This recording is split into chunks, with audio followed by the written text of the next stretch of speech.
Ќе почнем оваа служба во името нашиот Господ и Спасител Исус Христос, прославувајќи го со песната број 281. Добриот Бог на луѓето чудно не возлюби. Тој преку смрт спасение на сите подари.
Ќе го прочитам Псалмот број 107.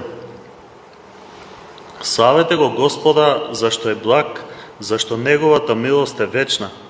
Така нека речат сите избавеници, кои Господ ги избави од непријателските раце и ги собра од сите земји, од исток и запад, од север и југ.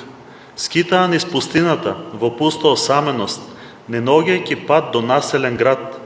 Беа гладни, изморени од жет, душата истоштена во нив. Тогаш извикаа на Господа во својата тешкотија и Тој ги избави од сите неволи.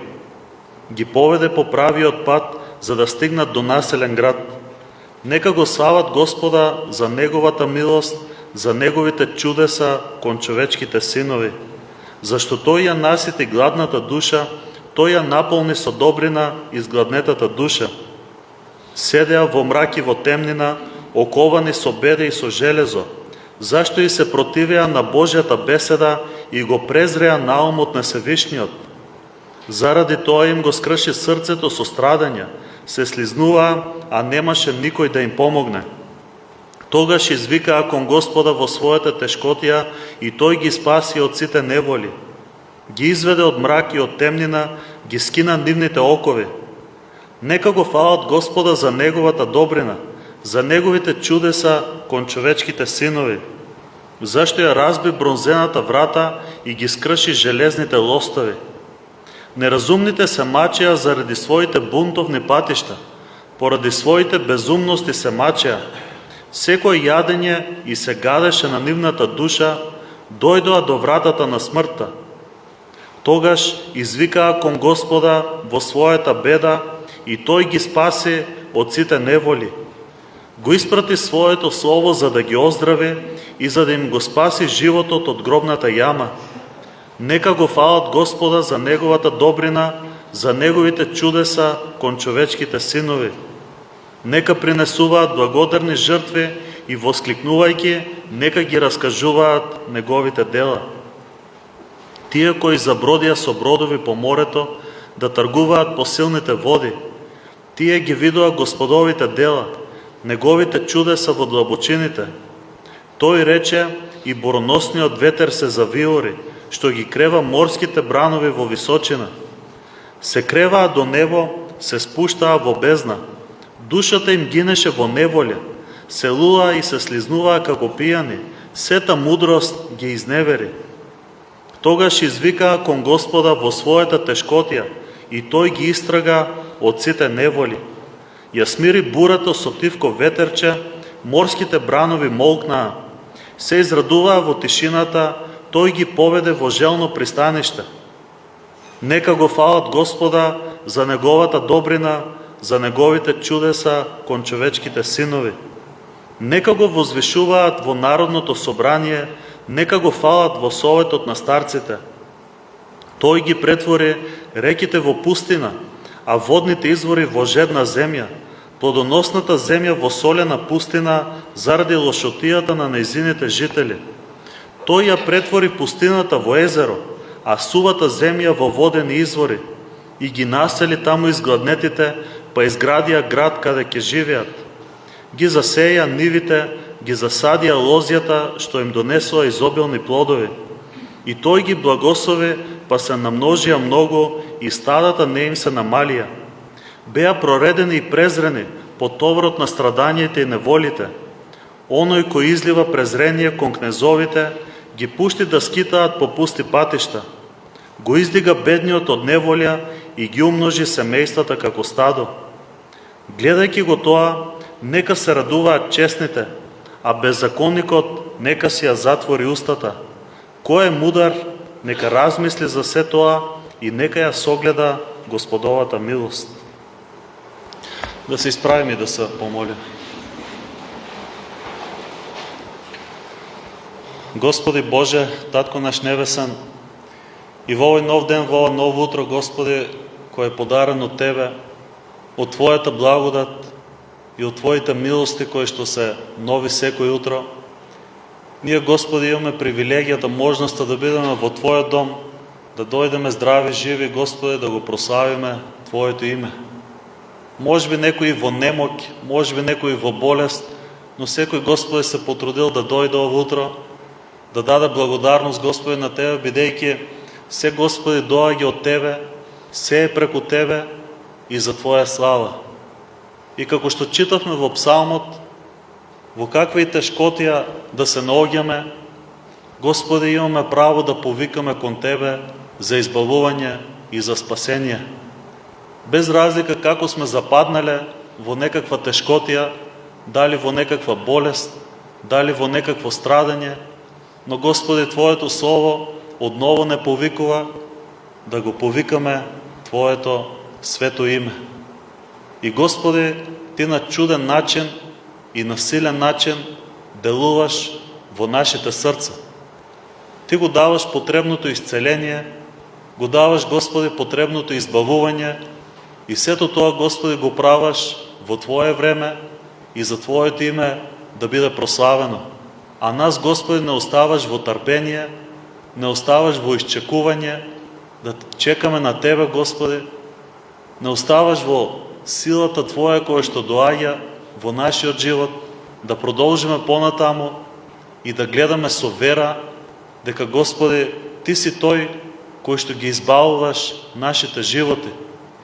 Ти, Господи, го даде својот живот, својата скъпоцена крв, Ти ја даде, за да можат нашите гревови да бидат очистени, да можат нашите срца, Господи, да бидат чисти, искрени пред Тебе. Затоа и ово утро, Господи, понизно доаѓаме, согледувајќи се самите себе си, Господи, согледувајќи ги дури и нашите гревови, и нашите срца. И Ти повторно сакаш да го обновиме заедништвото, Господи, пред се со Тебе, па и со браќата и сестрите, и со нашите ближни, бидејќи љубовта со која што Ти го возлюби целиот свет, таа љубов, Господи, не прогонува, не гони кон мир, кон измирување, не гони, Господи, да го прошируваме Твоето Евангелие, радосната вест да ја споделуваме, бидејќи Ти, Господи, не го забораваш овој свет кој што е потонат во греф и во зло, туку ја подигаш Твојата црква, Господи, Твоите чеда, за да може да бидат светлина во овој свет кој што е исполнет со темнината. Ти благодариме, Господи, што и ово утро имаме приликата да го слушаме Твоето Слово преку нашиот брат Глигор. Те молиме, Господи, исполни го со Твојот свет дух, кој ќе отвори устата, нека има зборови на вечен живот, од кого што ние ќе се поучиме. И се што правиме, Господи, нека биде за слава на Твоето име, преку нашиот Господ и Спасител Исус Христос. Амин.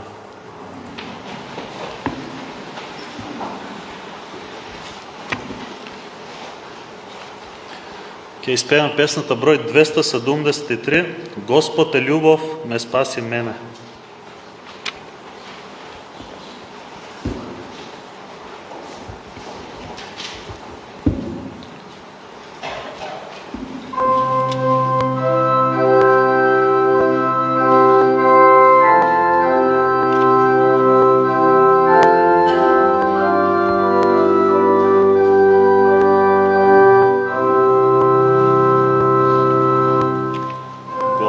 Gospod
Сите вас ве поздравувам ова неделно утро, особено брат Глигор, како што најави во молитвата, тој ќе ни послужи со Божјото Слово ово утро, така да бидеме внимателни и да послушаме што Господ има за нас ово утро.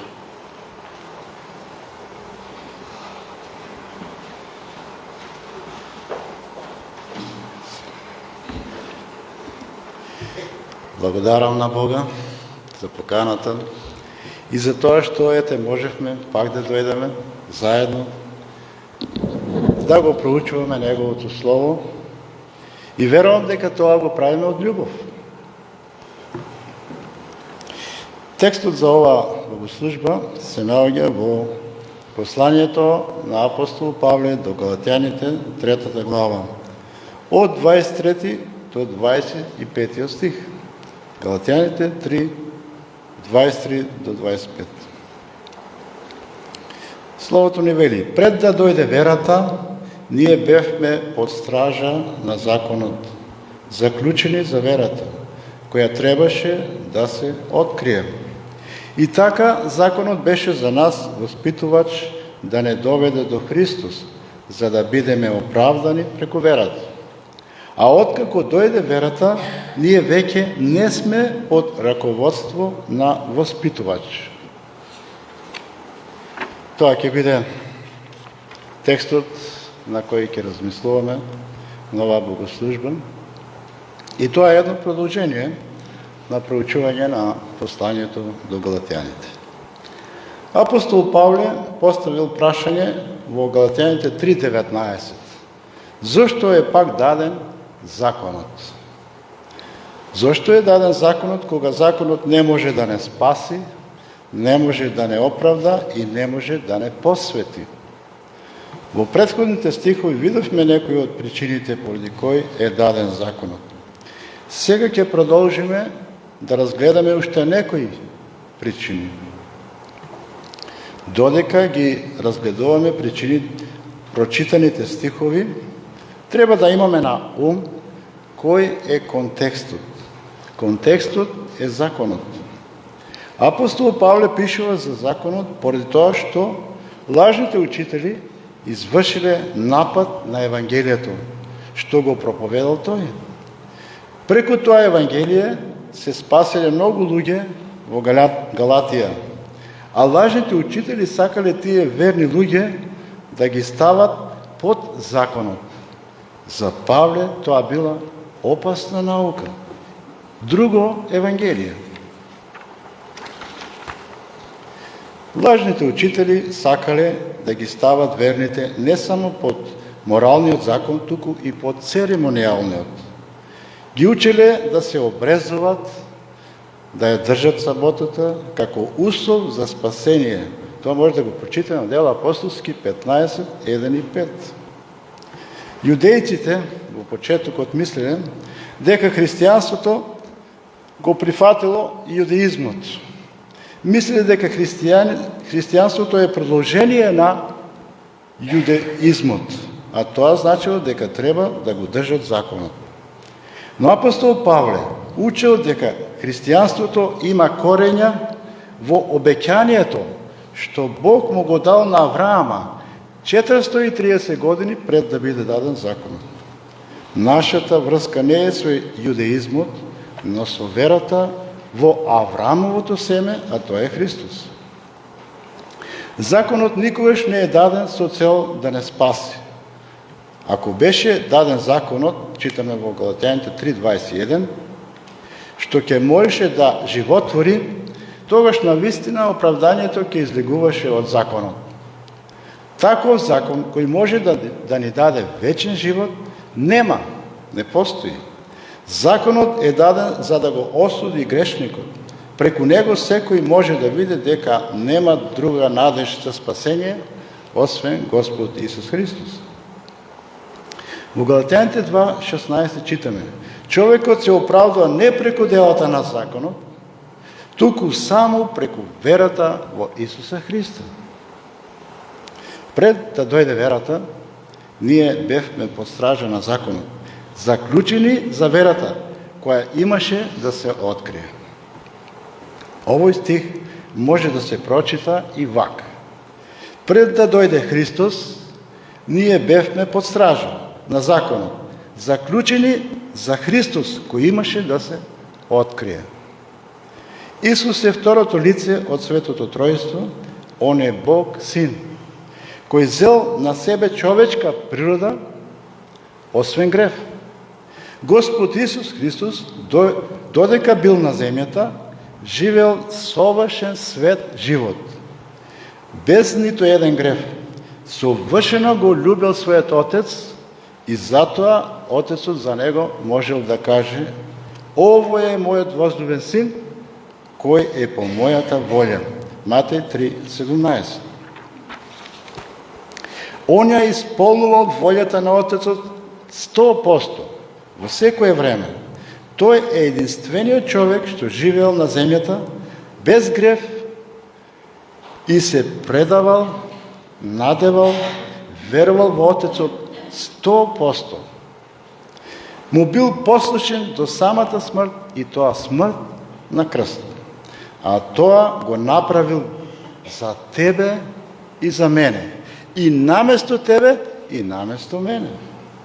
Како човек Исус бил совршен верник, затоа може да кажеме пред да дојде Исус. Наместо пред да дојде верата.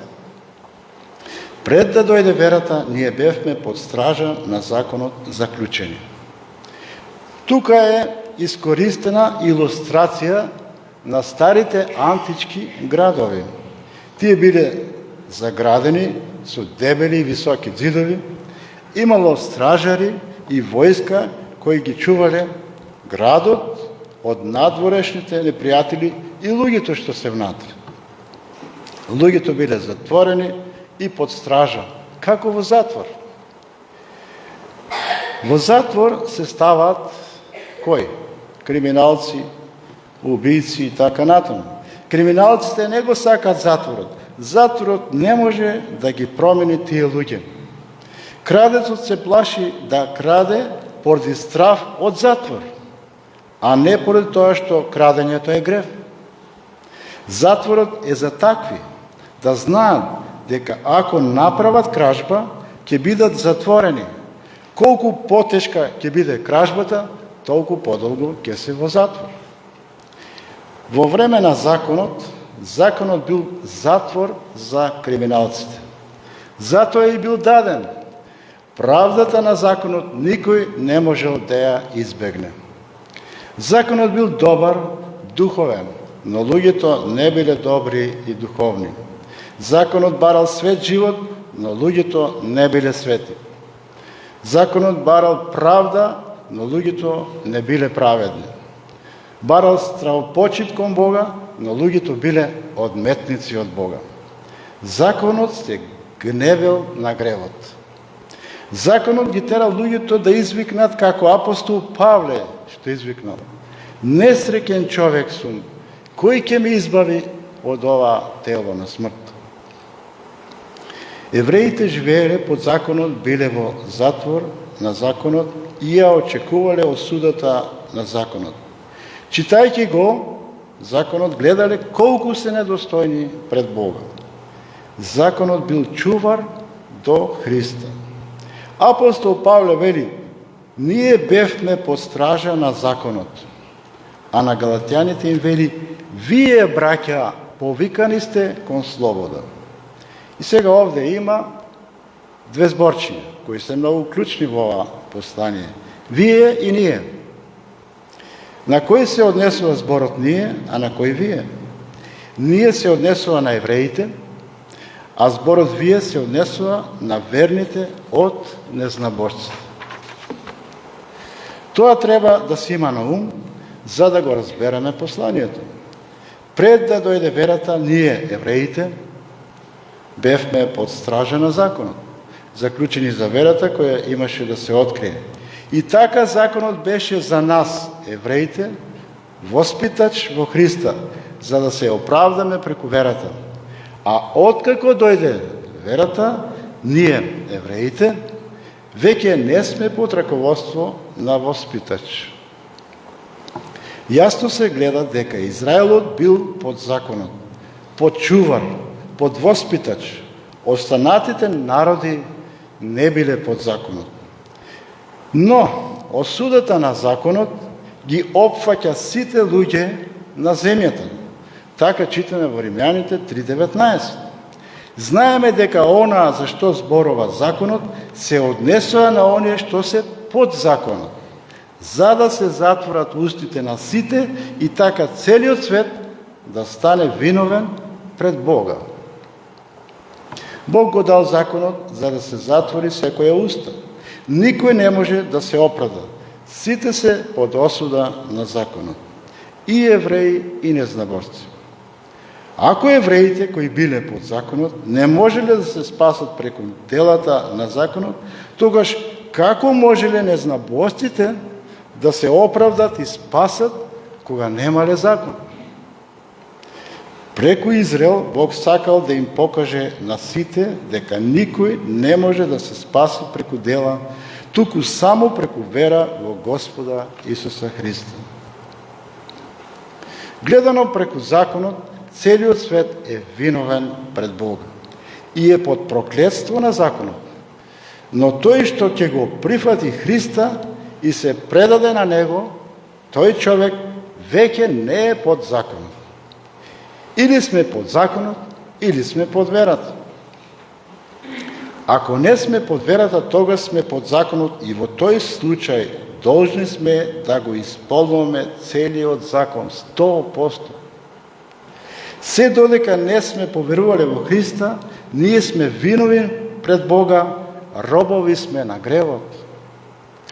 Ако не сме облечени во Христовата правда, ако не сме очистени од нашите гревови преку Неговата крв, ако Светиот Дух не живее во нас, тогаш сме под проклетство и осуда на законот. Има само еден кој може да не ослободи од робството на гревот, а тоа е Христос. Само тој вели, ако Синот ве ослободи, навистина ќе бидете слободни. Јован 8:36. Затоа треба да дојдеме при Христа со вера. Само тој е спасителот на светот. Тој е светлината на светот. Он е патот, вистината и животот. Секој што ќе дојде при Него, ќе доживее наново раѓање. Ќе ја познае вистината и вистината ќе го ослободи. Ќе биде слободен од гревот и од проклетството и осудата на законот. Пред да дојде верата, односно Христос, за време на законот, во Стариот Завет, како се спасувале луѓето? Со вера во Христа. Затоа читаме во Евреите 11 глава. Таму пишува за хероите на верата.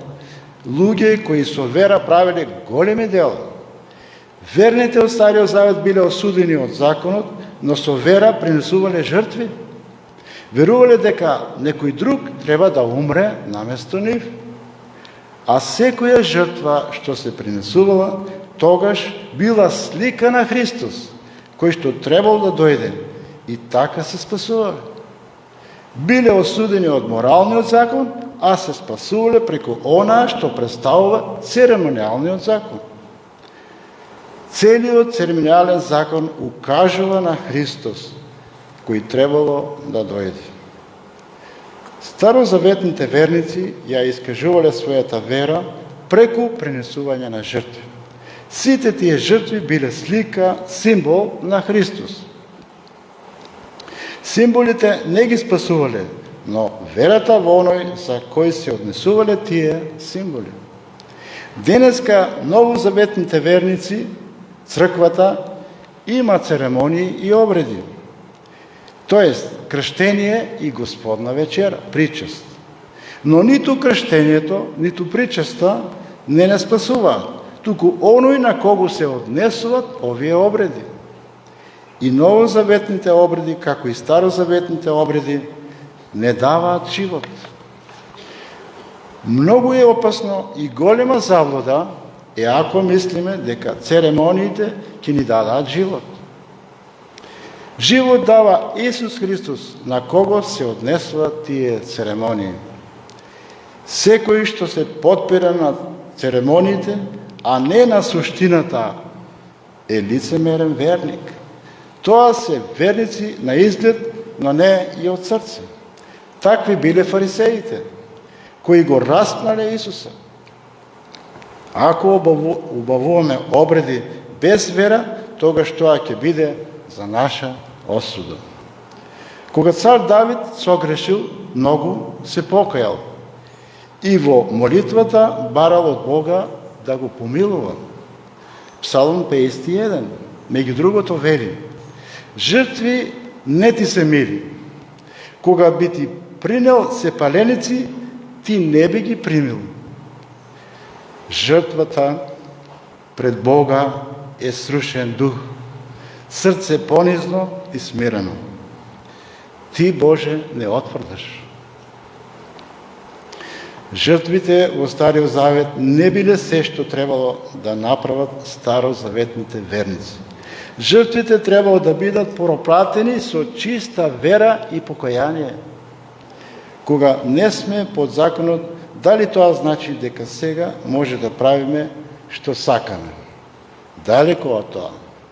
Секој вистински верник треба да има искрена желба да му угодува на Бога. И така, законот беше за нас воспитувач.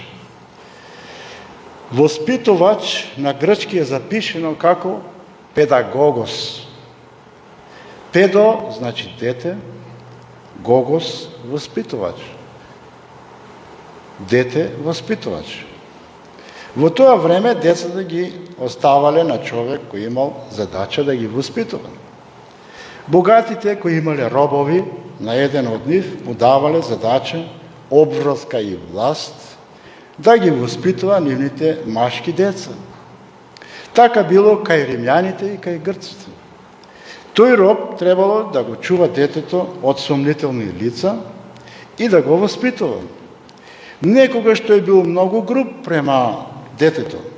Имал и стап во раката. Се однесувал како тутор.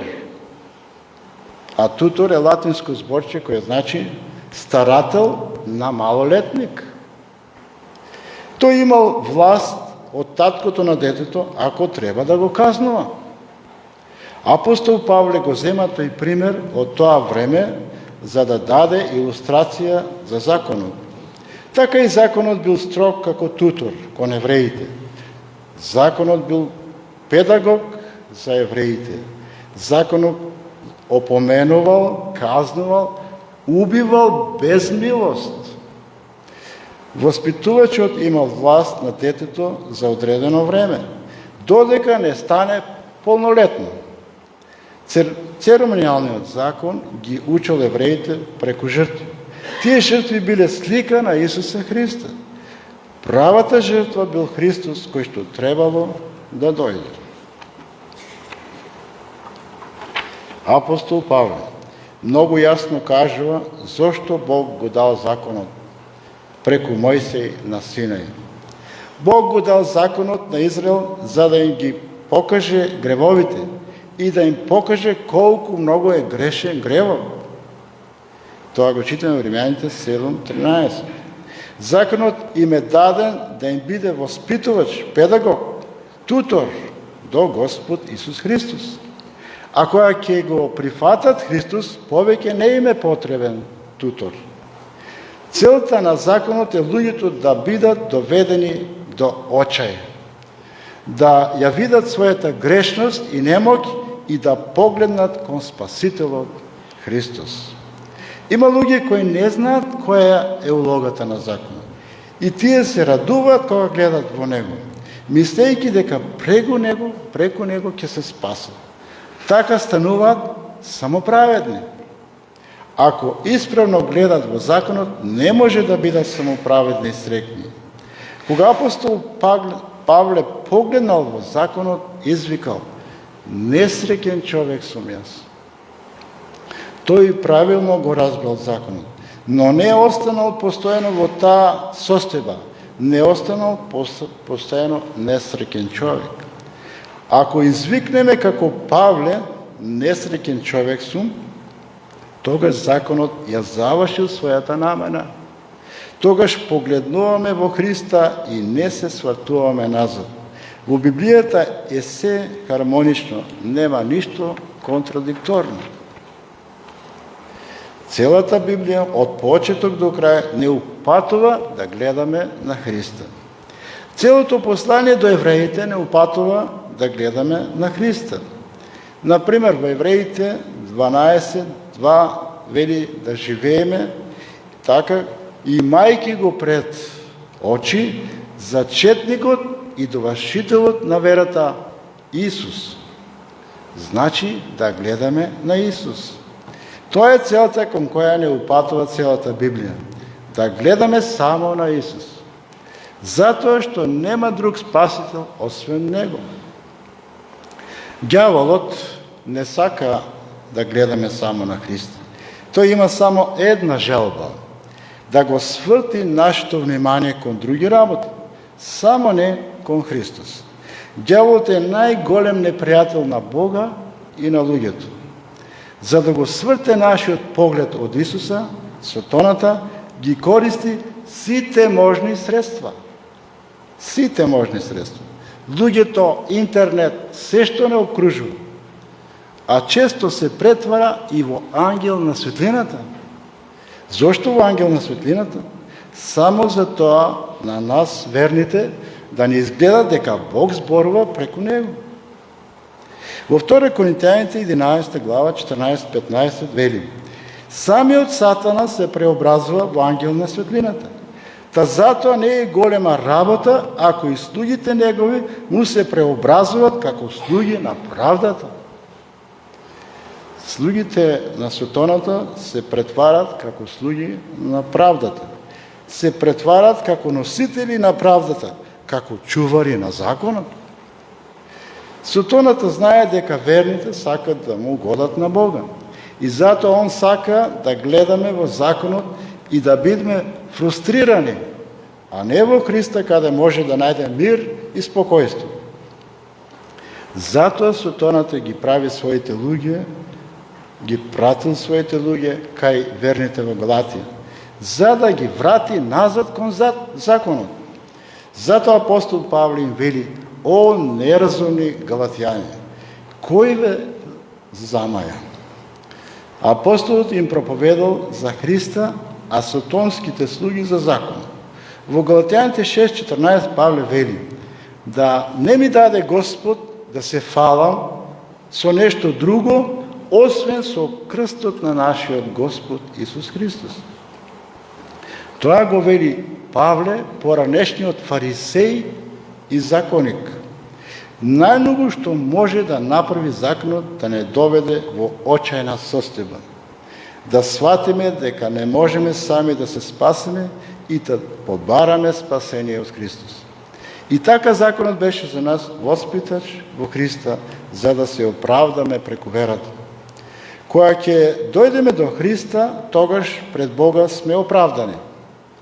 Господ Исус Христос е суштината и предметот на Евангелието. Евангелието не упатува само на него. Во Матеја 11:28 Исус ги кани сите: дојдете при мене, сите изморени и обременети, и јас ќе ве успокојам. Одмор и мир за човечката душа нема никаде освен во Христос. Секој што ќе отиде при Христа, оправдан е пред Бога за секогаш. Оправдан е преку Христовата правда, преку неговата заслуга. Посланието до галатјаните зборува за оправдание пред Бога, а не пред луѓето. Бог гледа на срце, а не на лице. Не е важно што велат луѓето за нас. Важно е што гледа Бог во нашето срце.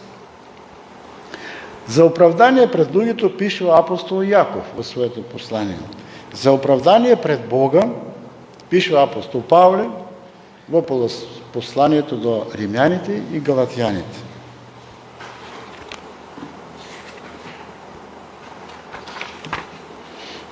Во врска со законот беше многу кажено во 3 глава. Да се подсетиме на некои работи. Едно подсетување. Прво, во каква состојба се тие што се под законот? Сите оние што се од делата на законот, под клетва се. Во 10 стих. Второ, која е одговорноста на тие што се под законот? Одговорот е во вториот дел на стихот. Оти е напишено: проклет да е секој кој не исполнува постојано се што е напишено во книгата на законот. Ако сакаме да се оправдаме преку законот, треба да го исполнуваме 100%, не 90, не 95, не 99, 100%. Тоа го бара законот. На лажните учители апостол Павле им поставува прашање. Кажете ми вие што сакате да бидете под законот. Не го слушате ли законот? Во 4.21. Го држите ли законот? Законот бара дела, на вас вера не ви треба, зашто законот не бара вера, туку дела. Треба совршено да го исполнуват. Трета работа.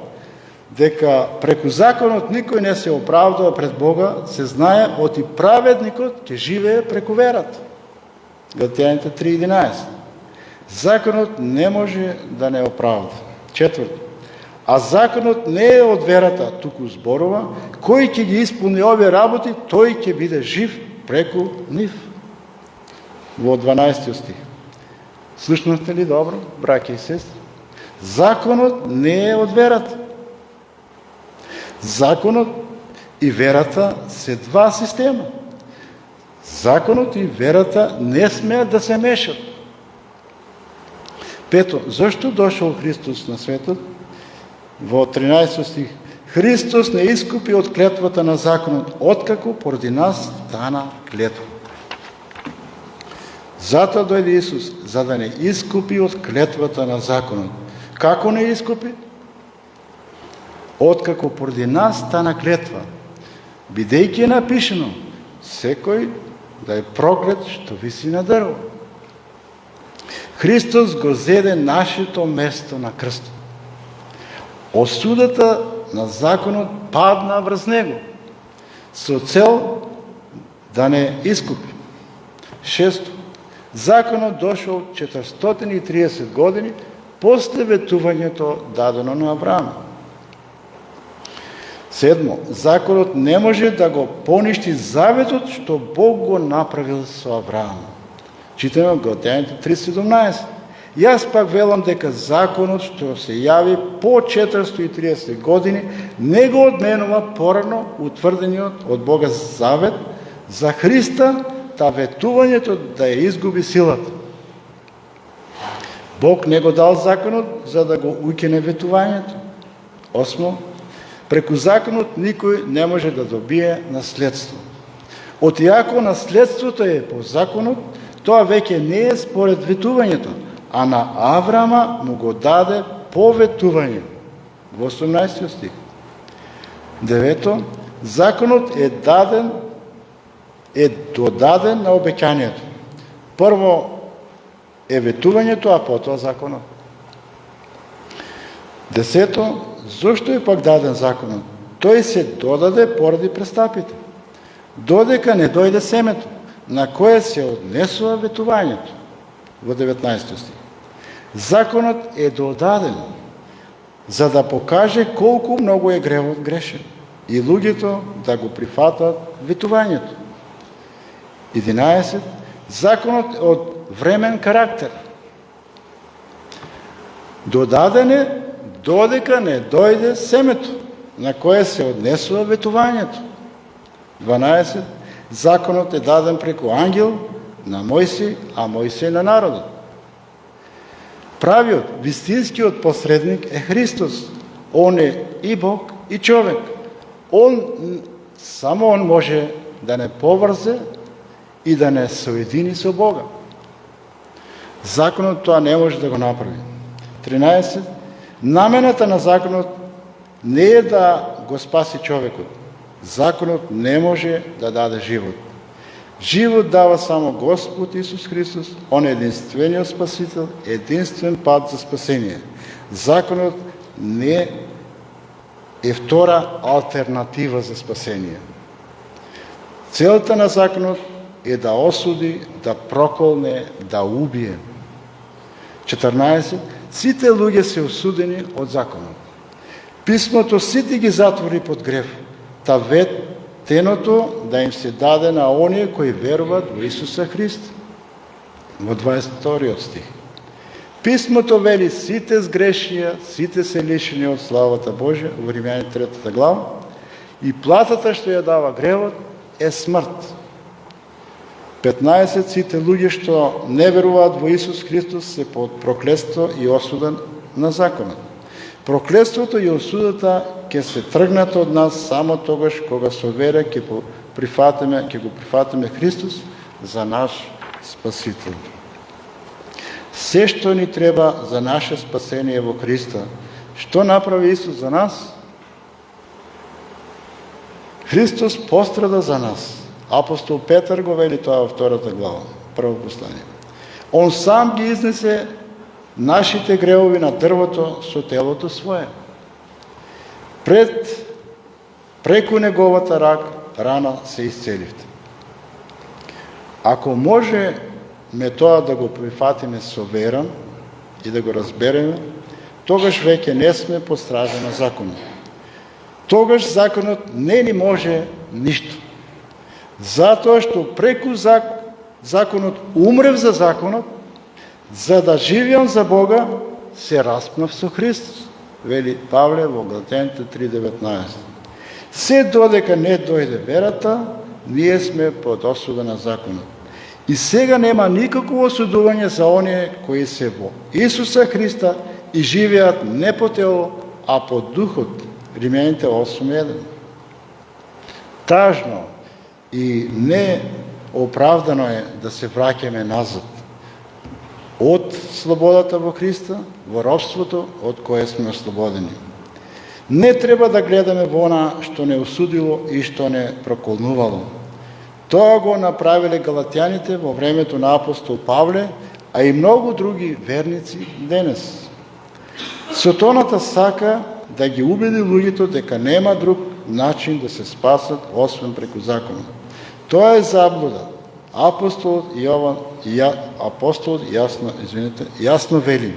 А откако дојде верата, ние веќе не сме под робството на воспитувач, под раководството на воспитувач.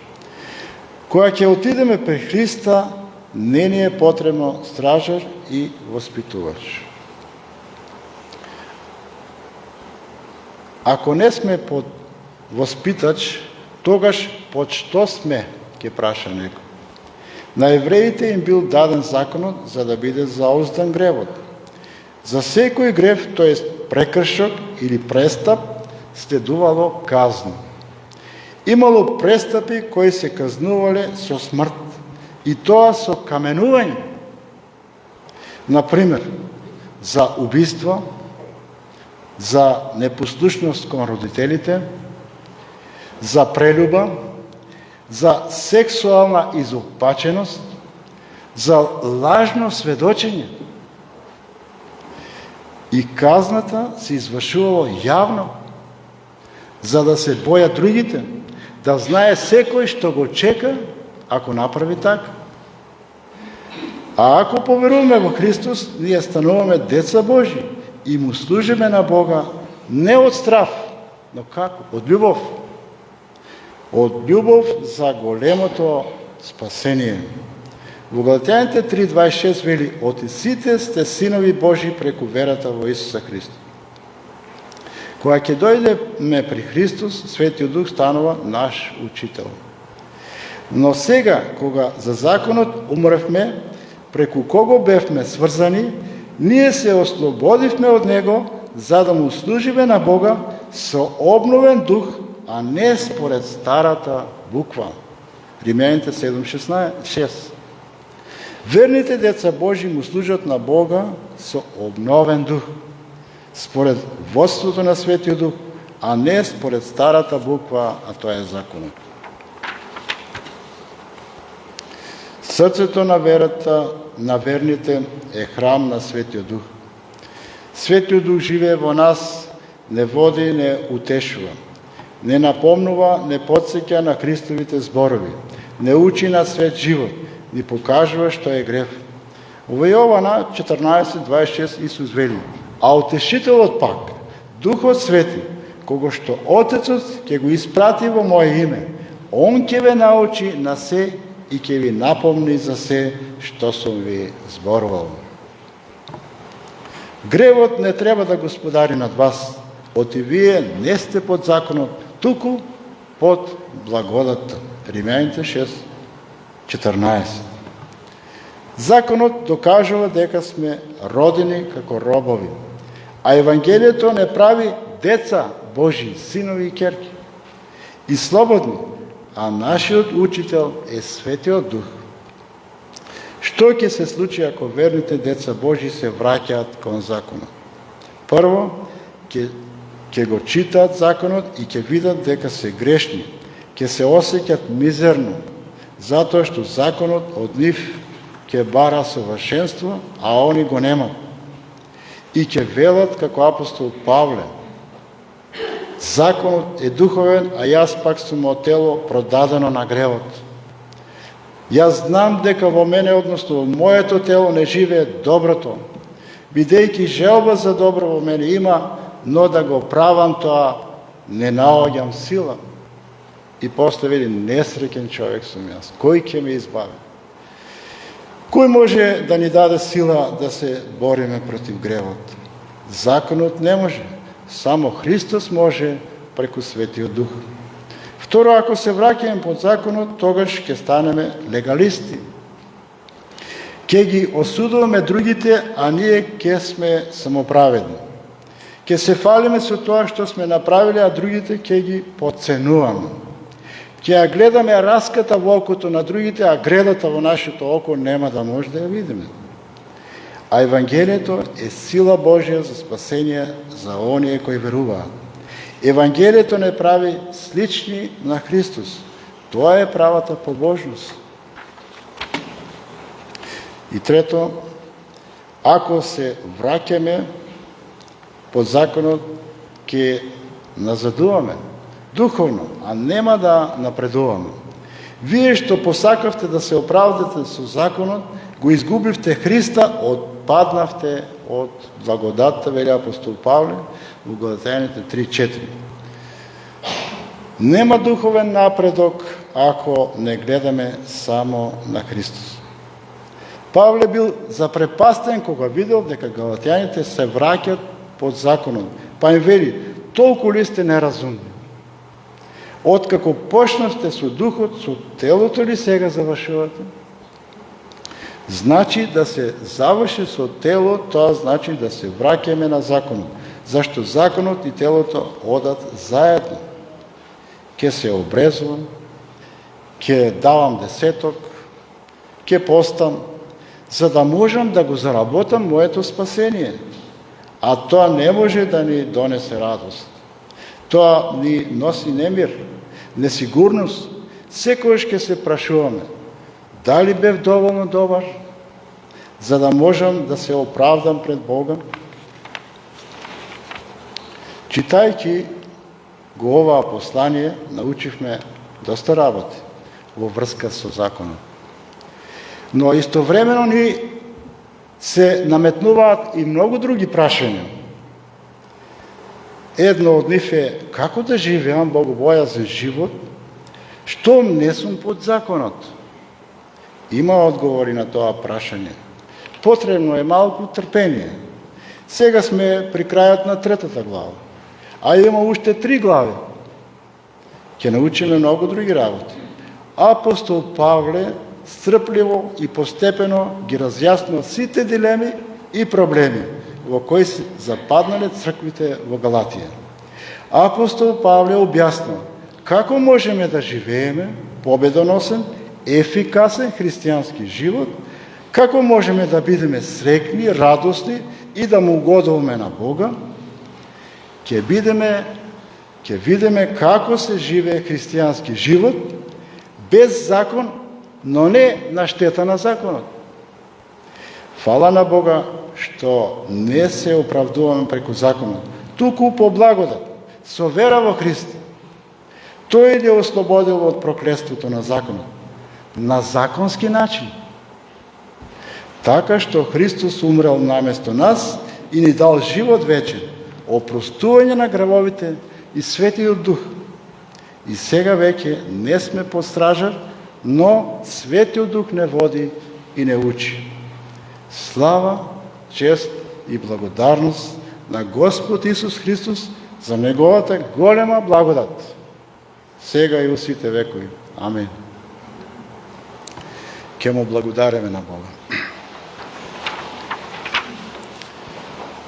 Господи Боже, Татко наш небесен, од срце Ти благодараме за се што Ти направи за нас. Од љубов го прати Твојот единороден Син, кој не заслужуваше да умре со насилна смрт. Тој беше невин, тој не направи никаков грев, но тоа го направи заради нас. Фала Ти, Господи, за таа голема љубов покажена кон нас. Но, Господи, еве гледаме и свесни сме дека Ти очекуваш да Ти возвратиме со љубов. Од љубов да Ти служиме, да Те сакаме и целиот наш живот да го посветиме на Тебе. Со помошта Твоја, со помошта на Светиот Дух, да живееме еден богобојазен, угоден живот на Тебе. Се предаваме во Твоите раце, Ти благодариме за се што направи во името на Исуса Христа. Амин.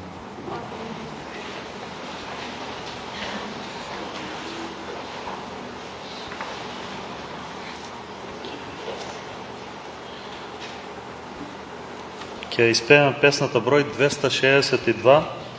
Јас не знам зошто Бог ме засака.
Jasne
земјата.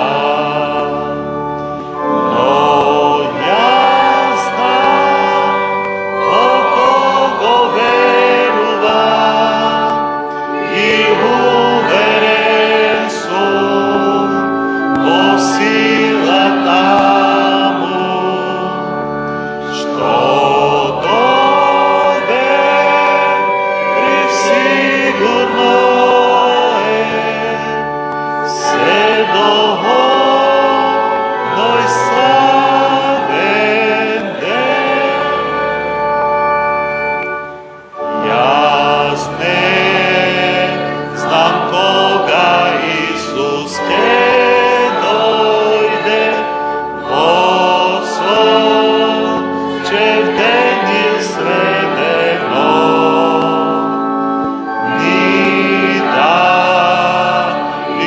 смрт ке го пресретна или жив ке го дочека. Но јас знам колко го верувам и уверен сум во силата му, што доверив сигурно е се доходно и славен ден.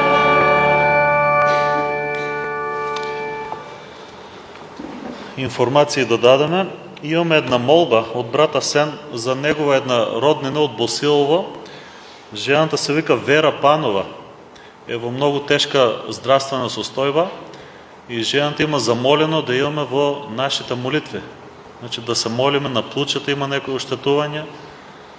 Така е пренесено од брата Сен. Значи да се молиме за Вера Панова од Босилово. Бог да ја крене во таа тешка состојба во која што се наоѓа. Децата беа со нас, немат научено стихче, но го слушаа Словото Божие и они со нас заедно во утро. После богослужбата замолвам хорот да остане и за крај ќе се исправиме и ќе завршиме со песната број 1.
Благодата на нашиот Господ Исус Христос, љубовта на Бога Отецот и заедницата на Светиот Дух нека бидат и останат со сите вас сега и во сите векови. Амин.